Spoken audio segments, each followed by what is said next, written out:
guys, it's Dana. Today we're gonna take your fabric to a whole new level.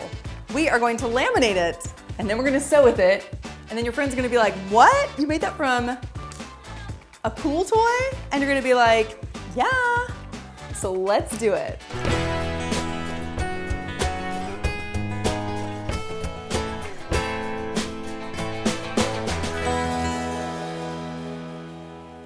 Sewing with vinyl and synthetic fabrics can be really fun, and it doesn't have to be scary. They can be sewn on a standard sewing machine with a standard needle. And the great thing is, the vinyl makes the fabric a little bit waterproof on the outside and possibly on the inside. So it's great to take to the pool or to the beach. You can put some of your things in there. And it's also fantastic when you have kids, because if you know anything about kids, things often get messy or get dragged across the bathroom floor at the park, you know what I mean. This way you can just wipe that surface right on down. Now you can buy some pre-laminated cotton fabric in fabric stores, such as this print right here. And there are tons of cute prints out there, but I often find that they're a little more pricey than your standard cotton. So if you have a cute fabric print that you want to laminate, why not just do it yourself? At least that's how I see it. The first way to waterproof your fabric is to simply sew a layer of vinyl on top of your fabric. Now that's not truly laminating it, but it adds a cool effect.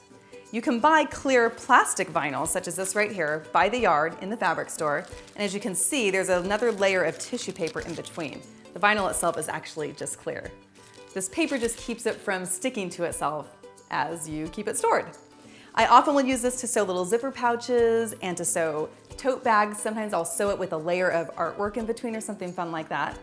And this comes in different gauges, meaning different weights of plastic. You can get it really thin or you can get it thick, but you need to remember if you get it too thick, it's going to be hard when you fold it over onto itself to sew it. Now for this particular zipper pouch, I really wanted something bright and fun. And I remembered back to last summer when I bought a new pool toy and my hot pink tube got popped the first day I brought it home. I was about to throw it away and then I realized that would make some awesome fabric. So what I did is I cut around my little tube so it became a piece of fabric. I took my cotton fabric pieces for my zipper pouch, laid them on top, cut around, so I had 2 layers of the vinyl, and then I sewed that all together with my zipper to create this cool little neon pouch. Now technically these are separate layers, as you can see, they're not really fused together. It still is a cool effect, but let me show you how to properly actually laminate and fuse the 2 layers together. To laminate your fabric, you want a special type of vinyl that you can buy in the fabric store, on rolls, or in these special pre-cut boxes. The brand I'm using is called Vinyl Fuse, and I should point out that you always want to read the instructions on the back of your product, whether it's in the box or you bought it on the roll, because it will tell you specifically how to apply it to the fabric, and it will give you certain cautions, such as Vinyl Fuse is not recommended to use in items that children might put in their mouth. So you probably don't want to use it for a baby bib, even though that would be completely adorable. Here is how it works and how it looks. It has a piece of paper on the back, just like the other vinyl I showed you, except that this one, when I peel it back, this vinyl is a little bit sticky on one side. So what you're basically going to do is put it onto your fabric, then we're going to cover it with a piece of paper or a cloth and press it with an iron, and the heat is going to fuse those 2 layers together. So let's try it out. I'm laminating my particular fabric so that I can make this really large zipper pouch. But you can use your laminated fabric for a variety of projects. You could make a really cool purse or a makeup bag. You could, well, you might even try laminating a skirt. I might have to try that myself. So I've already cut out my pieces for my zipper pouch. And I should point out that some projects you might want to laminate both sides, maybe the inside and the outside of the bag. I do find that laminating both sides can be a little bit more cumbersome and a bit more intermediate level. But, you know, I'm always up for adventure, so if you want to try that out, go for it. So I'm only going to laminate the outside of my pouch. So I'm going to set the lining pieces aside for now. And we're going to pull the vinyl out of the box and cut out our pieces. I kind of like buying it in this little box because then it's rolled up really nice and concise. I'm going to lay my fabric right on top, and I'm going to cut it to just the same dimensions. Now you could do this backwards as well. You could actually cut out the vinyl first, press it on some fabric, and then cut out the fabric. Just do whichever way works best for you. Or you could trace it first and then cut it out, but you know me, I'm kind of a shortcuts kind of person. I don't really like tracing first. It just takes too long. There we go. Set these aside. And clear everything away from your space. What's important when you start putting this on is that there is nothing on your fabric. Otherwise, it's going to become fused into the layers. So make sure your area is somewhat clean. Then peel back the paper, and sometimes it can be hard to find where the paper comes off, just like that. And like I said, one side is sticky, but it's not so sticky that if you don't get it in the right spot, you're stuck forever. You have some wiggle room. So everything's flat, and you might want to press this first if you have any major wrinkles so that everything looks perfect and beautiful. And then just line it up like that. Okay, and smooth it out. Again, if you were off a little bit, just kind of peel it up and do it again. Now we're ready to go to our iron and press it all in place. I have my first piece of fabric here with the vinyl already on top, like we just did. And it's recommended on the box that you take the piece of paper that was attached to the vinyl, lay it on top, and use that to protect your iron as you press everything in place. And that does work great, but the one thing I find is that if you're not exactly in the right spot, you might get a little bit of vinyl at the edges that will suddenly singe up. And you'll notice it right away. So what I actually prefer to use is a press cloth, which is actually just a fancy word for a thin piece of fabric, or what I'm using here, a dish towel. I like to place that on top and then go over the top of that. You want your iron on a medium setting, or whatever is recommended on your box. And then you just want to press it around. And don't stay in one particular spot for too long, or it might start to melt and it will create some little bubbles or folds in your laminate. And I also like to start in the middle and press out to the sides, just to make sure you don't get any bubbles in there. Just do this for, I don't know, a few seconds. And when I peel this back, let's see. Oh, there you can tell.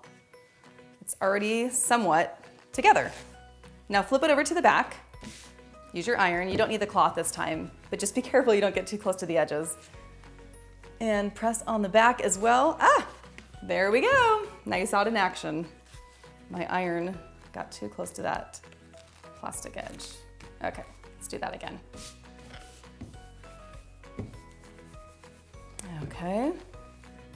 Okay, there we go. Laminated fabric, all ready to sew something. But one more thing I'm gonna do to mine is I wanna sew some decorative top stitching on there just to kind of hold it in place even more. And I think it will look kind of fun. But you could just go with it as it is. So let's go to the sewing machine. When you're sewing with vinyl, the plastic might have a tendency to get stuck under your presser foot as you're sewing. There's a few tricks you could use. You could take a piece of transparent tape and place it on the bottom of your presser foot, and that will help it glide through just a little more smoothly. But what I like to use best is this little plastic Teflon presser foot. You can get it for any brand of sewing machine. This one is particular to my baby lock machine, and it goes on real easy. You take off your standard foot, and it snaps right in place. There we go, just like that. And it makes it so much smoother when I'm sewing. Now the second thing I want to do is that I'm going to use this really fun neon thread. Can you tell I have a thing for neon?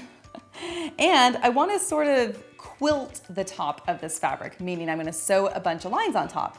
And this print in particular is great because I can make this little grid all across the top. So come over to my machine and thread it in. I'm just following all the guidelines on my machine. Follow whatever guidelines are on your machine. It's usually pretty easy to do. Up and around and back down. And then I love pressing my magic button here. It threads it for me. Thank you, Baby Lock.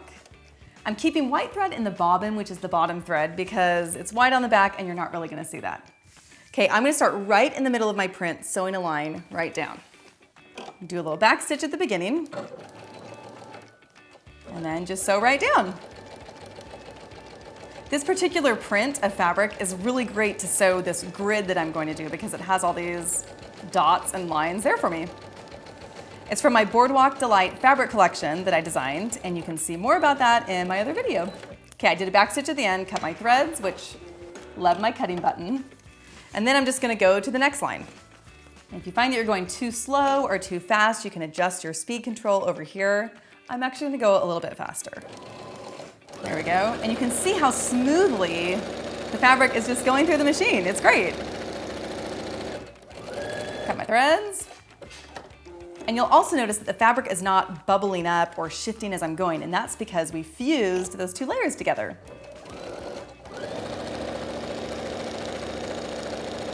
Keep going down.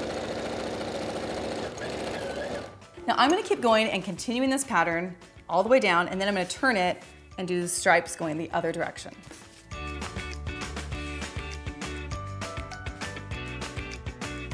Okay, I'm all done quilting the top of my fabric, and look how cool that looks. I love the way the neon thread just pops. Really cool effect. I'm excited to use it to finish off sewing my little zipper pouch, or big zipper pouch. And I'm excited to see what you do with your laminated fabric. For more ideas and tutorials, visit my website, madeeveryday.com. And for more information on sewing machines, go to babylock.com, where it's all for the love of sewing. I'll see you next time. Bye.